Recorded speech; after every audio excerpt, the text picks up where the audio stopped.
वास्तव में कार्यक्रम एक निरा कार्यक्रम वयस्क माने केमिति जीवन शेष पर्यटन भलरे बंचे से कौन कौन आवश्यकता ता उपरे भारत सरकार जो सोशल एम्पावरमेंट विभाग डिपार्टमेंट सी सारा भारत में विभिन्न स्वेच्छासेवी संगठन मान माध्यम ये सब भाई इनोवेटिव कार्यक्रम करुँच आज सूचना भवन परिसर जयदेव भवन परिसर RITC तरफ वयस्क नागरिक दिवस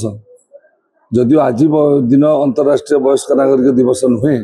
किंतु जेहेतु मास तमाम विभिन्न जगह पालन तेणु आज ये पालन कर लक्ष्य उद्देश्य होची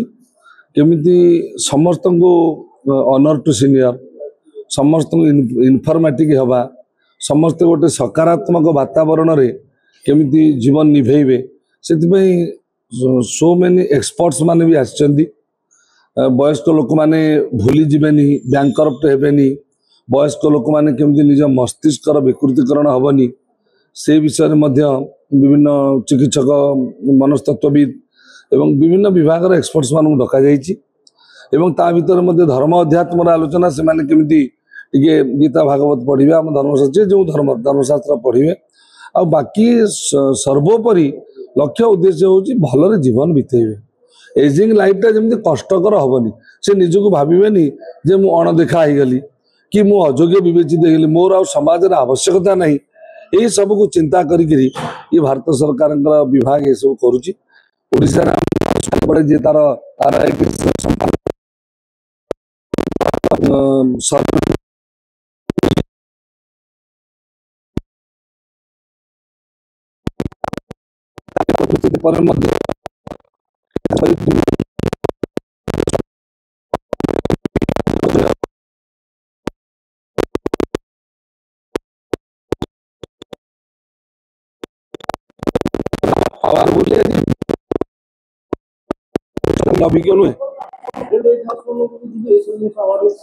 जीवा उचित निहाती जीवु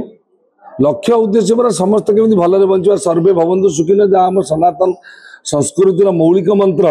लोका समस्ता सुखिनो भवन्तु समस्त भलरे रहन्तु